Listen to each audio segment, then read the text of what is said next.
नताशा, सो जाओ, तुम्हें आराम की जरूरत है, तुम गर्भवती हो। अभी तो सिर्फ 1 महीना हुआ है, इतनी जल्दी चिंता करने की क्या जरूरत? चिंता तो करनी पड़ेगी ना, माँ के आने के बाद मैं निश्चिंत हो जाऊंगा। नताशा लैपटॉप बंद करती है। दोनों सोने की तैयारी करते हैं, मगर रात 12 बजे नताशा अचानक उठ जाती है और दर्द से तड़पने लगती है। आर्यन उठो, मेरा पेट। आर्यन जागता है और नताशा को देखकर सन्न रह जाता है। क्या हुआ नताशा, तुम ठीक हो? आर्यन, मेरा पेट देखो, ये क्या हो रहा है? आर्यन जैसे ही नताशा के पेट की ओर देखता है, उसकी आंखें दहशत से फैल जाती हैं। नताशा का पेट असामान्य रूप से बड़ा हो चुका था, जैसे वो 9 महीने की प्रेग्नेंट हो। नताशा, ये कैसे हुआ? तुम्हारा पेट, ये तो... मुझे नहीं पता, मुझे दर्द हो रहा है, बहुत दर्द। नताशा, हमें हॉस्पिटल जाना होगा।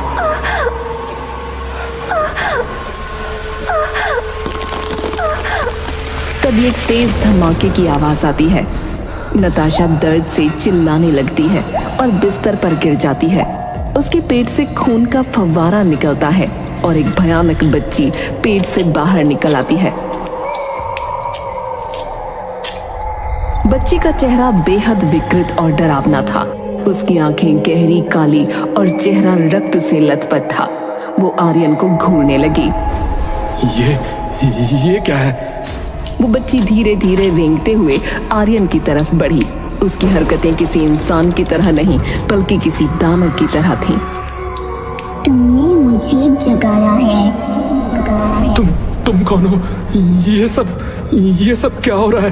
क्या हो रहा है ये सब? बच्ची मुस्कुराती है और अपने दांत दिखाती है। उसके दांत बेहद नुकीले और खतरनाक हैं। वो आर्यन के पास जाकर उसकी गर्दन पकड़ लेती है। नहीं, नहीं,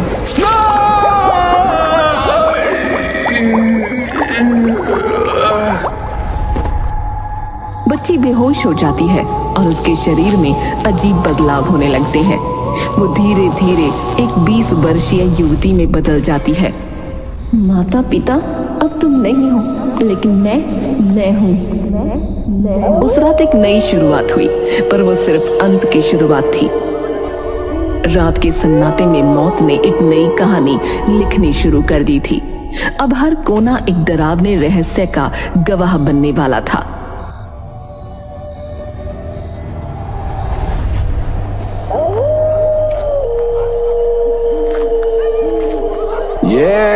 ये ठंड क्यों बढ़ गई भाई? कहीं कोई भूत प्रेत तो नहीं है?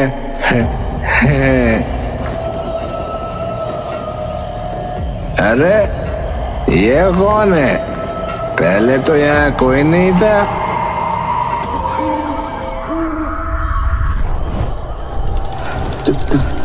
तुम कौन हो? कौन हो तुम? मुझे मौत कह सकते हो। तुम्हारा खून चाहिए, ताजा खून। लड़की की आंखें खून की तरह लाल हो जाती हैं। शराबी चीखने की कोशिश करता है, लेकिन अगले ही पल उसकी चीखें ठंडी हवाओं में गुम हो जाती हैं।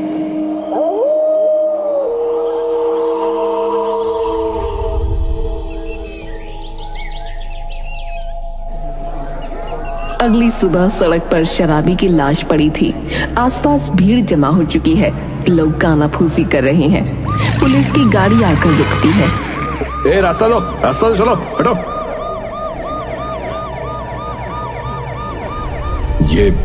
ये क्या है? लाश का रंग पूरी तरह सफेद हो गया है। शरीर में खून का नामो निशान नहीं है।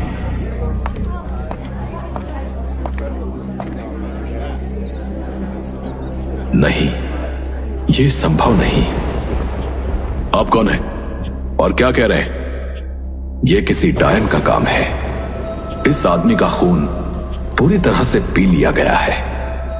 प्राचीन कथाओं में ऐसा जिक्र है कि अघोरा डायन इसी तरह खून पीती थी, लेकिन वो तो हजारों वर्ष पहले मारी गई थी। बस करो अपनी बकवास। यहां कोई डायन वायन नहीं है, समझे? चलो जाओ। आप मेरी बात मानिए, अगर ये वही अघोरा डायन है तो ये आखिरी हत्या नहीं होगी, जल्द ही और भी मौतें होंगी।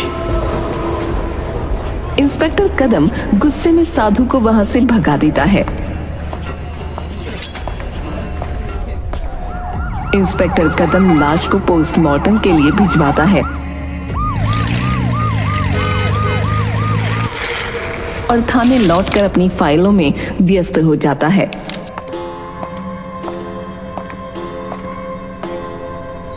साहब, पोस्टमार्टम रिपोर्ट आई है। डॉक्टर भी कह रहा है कि इस लाश से खून पूरी तरह गायब है। यह कैसे हो सकता है? खून का कोई निशान भी नहीं।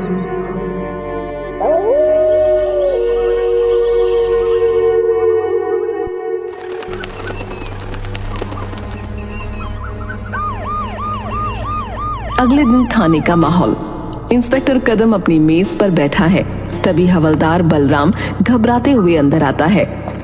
सर, अभी फोन आया है, रात में एक बड़े बिजनेसमैन की हत्या हो गई है। क्या हत्या? जी, और हत्या उसी तरह हुई है जैसे कल शराबी की हुई थी। इंस्पेक्टर कदम के चेहरे पर चिंता की लकीरें गहरी हो जाती हैं। वो तेजी से कुर्सी से उठता है। तो क्या साधु सच कह रहा था? क्या सचमुच कोई डायन?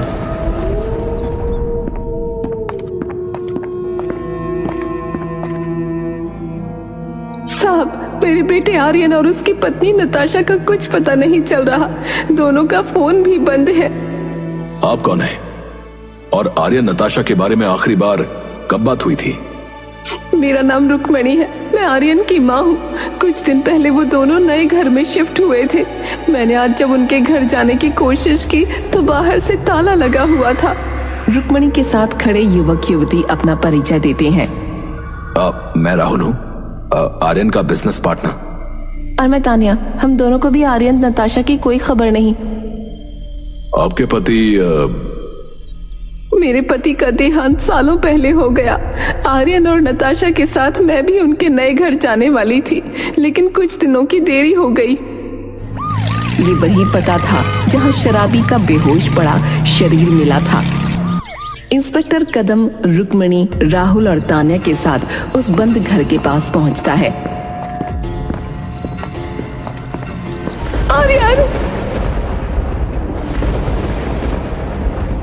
आर्यन की सफेद पड़ी लाश जमीन पर है। उसकी आंखें डरावनी तरह से खुली हुई हैं, मानो उसने कुछ भयानक देखा हो। नताशा की लाश पास में पड़ी है। उसका पेट फटा हुआ है।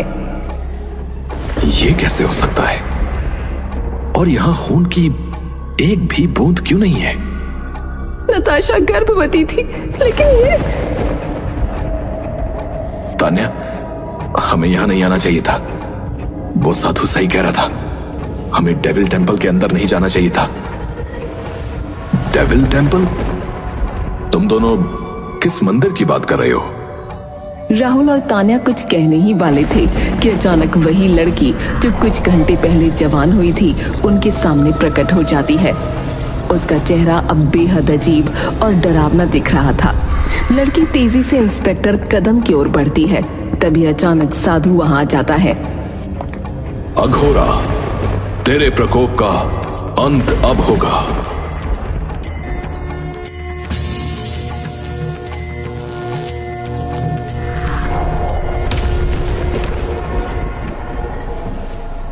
ये सब क्या हो रहा है? अगर अपनी जान बचाना चाहते हो तो तुरंत इस घर से बाहर निकलो। सभी घबराए हुए घर से बाहर निकल आते हैं।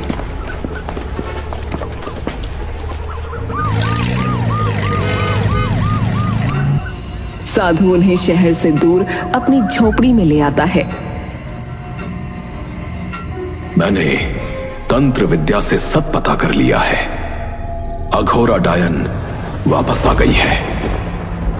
लेकिन यह कैसे संभव है? बाबा, ये सब शायद हमारी गलती से हुआ है। कुछ महीने पहले हम चारों जो है एक ट्रिप पर गए थे। क्या? कौन सी जगह? हिमालय के घने जंगल। हिमालय के घने जंगलों का दृश्य चारों दोस्त आर्यन, नताशा, तान्या और राहुल जंगल की खूबसूरती का आनंद ले रहे हैं। ये जगह तो वाकई जन्नत है यार। हाँ, इस खूबसूरती को कैद कर लेना चाहिए। तभी आर्यन की नजर घने पेड़ों के बीच एक अजीबोगरीब मंदिर पर पड़ती है। अरे वो देखो, वो मंदिर कितना पुराना लगता है। चलो देखते हैं। अब आर्यन, मुझे ये जगह थोड़ी अजीब लग रही है यार। डरपोक हो क्या? पुरानी जगहों का अपना ही अलग आकर्षण होता है। चारों मंदिर की ओर बढ़ते हैं। पास पहुंचकर वो देखते हैं कि मंदिर का दरवाजा जंग लगा और भारी ताले से बंद है। दरवाजे पर तांत्रिक प्रतीकों और चेतावनियों के निशान है। तान्या दरवाजे को ध्यान से देखते हुए, ये जगह तो सैकड़ों साल पुरानी लगती है। जरूर ये कोई रहस्यमय मंदिर होगा। चलो अंदर की तस्वीरें लेते हैं। आर्यन ताला तोड़ने की कोशिश करता है। जैसे ही वो हाथ बढ़ाता है, अचानक एक वृद्ध साधु वहां आ जाता है। रुको।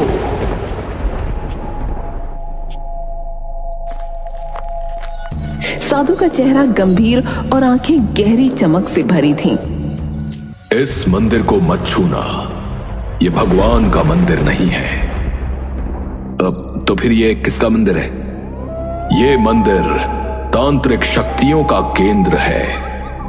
इसे सालों पहले बंद किया गया था ताकि अघोरा डायन के प्रकोप को रोका जा सके। क्या? ऐसी बातें तो सिर्फ कहानियों में होती हैं। बाबा, मंदिर तो भगवान के ही होते हैं। ये डेविल टेम्पल क्या है? इस संसार में कुछ मंदिर भगवान के नहीं, शैतान के भी होते हैं। तुम सबने जो किया है उसका परिणाम बहुत बुरा हो सकता है। बाबा, ऐसा क्या है उस मंदिर में? वो मंदिर शैतान की पुजारन अघोरा का था।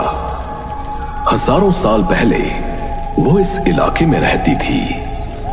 उस समय ये क्षेत्र आदिवासियों का था।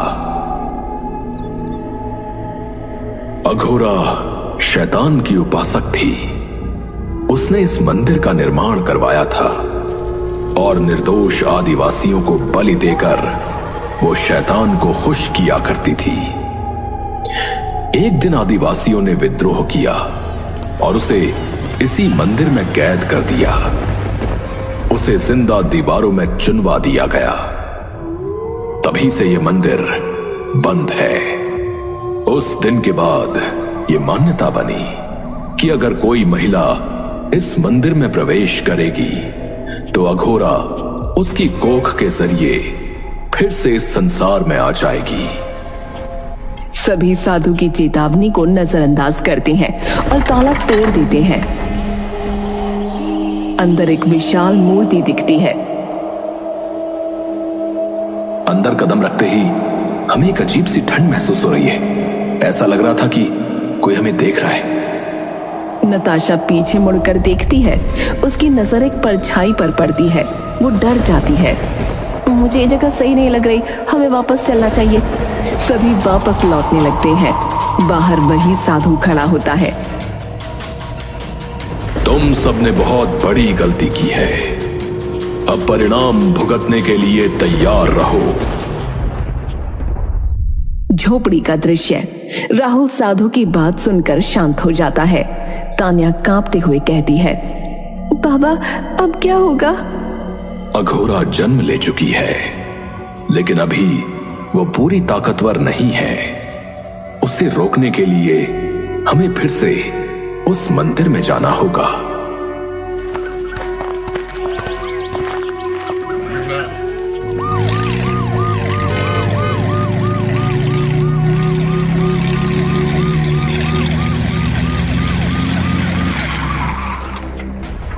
साधु राहुल, तान्या, रुक्मणी और इंस्पेक्टर कदम उस भयानक मंदिर की ओर बढ़ते हैं। वातावरण भयावह होता जाता है। सभी के चेहरे पर डर साफ दिख रहा था। बाबा, क्या हम सच में उसे रोक पाएंगे? हाँ, लेकिन इसके लिए तुम सबका साथ जरूरी है।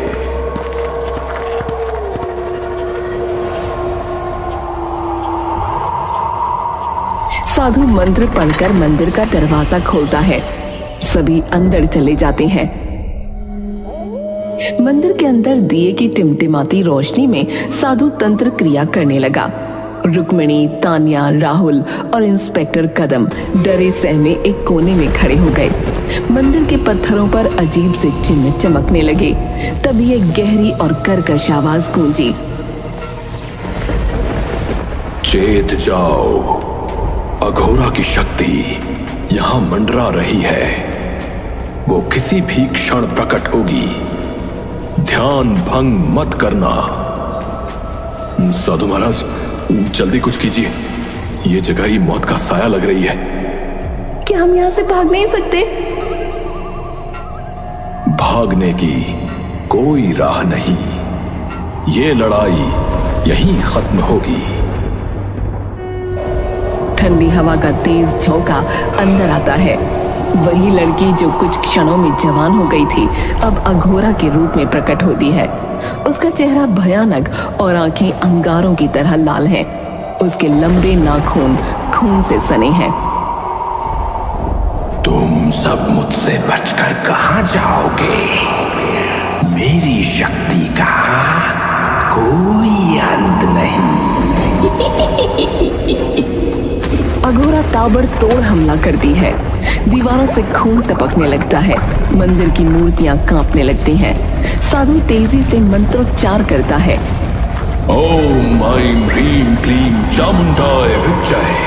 ओम ऐं ह्रीं क्लीं चामुंडाय विद्महे। ओम ऐं ह्रीं क्लीं चामुंडाय विद्महे। ओम नमः शिवाय। ओम नमः शिवाय। तेरे मंत्र मुझे रोक नहीं सकते साधु। मैं उस दुनिया की हूं जहां तुम्हारी पूजा नहीं, मेरा खौफ चलता है। अघोरा, ये मंदिर तेरे जैसी दुष्ट आत्माओं का अंत करने के लिए बना है। आज तुझे दोबारा उसी नरक में भेजूंगा जहां से तू आई है। तू खुद ही अपनी मौत को बुला रहा है। अघोरा एक जोरदार चीख मारती है। उसकी चीख से मंदिर की छत फटने लगती है। राहुल, तान्या और इंस्पेक्टर कदम जमीन पर गिर जाते हैं। रुक्मिणी चिल्लाते हुए साधु से मदद मांगती है। साधु बाबा, कुछ कीजिए, हम इसे नहीं रोक सकते।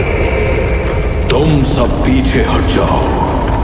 ये युद्ध अब मेरे और अघोरा के बीच है। साधु अपनी जान पर खेलकर त्रिशूल को शक्ति से भरता है। त्रिशूल से रोशनी की तेज किरण निकलती है। अघोरा तिलमिला जाती है। वो जोर जोर से चिल्लाने लगती है। नहीं, ये शक्ति मुझे जला रही है। तुझे इसकी कीमत चुकानी पड़ेगी साधु। ये त्रिशूल तेरे पापों का अंत करेगा।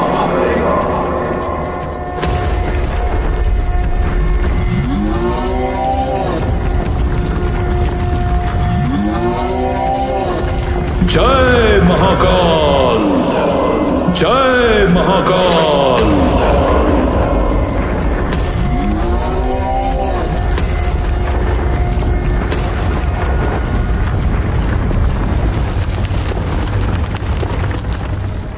साधु गंभीर चोटिल हो जाता है। साधु बाबा, आप ठीक है? मेरा अंत निकट है, लेकिन अब अघोरा हमेशा के लिए समाप्त हो चुकी है। तुम सब इस मंदिर को छोड़ दो और इसे हमेशा हमेशा के लिए बंद कर दो। साधु अंतिम सांस लेता है। मंदिर शांत हो जाता है। राहुल, तान्या, रुक्मिणी साधु को प्रणाम करते हैं। बाहर सूरज उग रहा था। मंदिर के दरवाजे अपने आप बंद हो जाते हैं।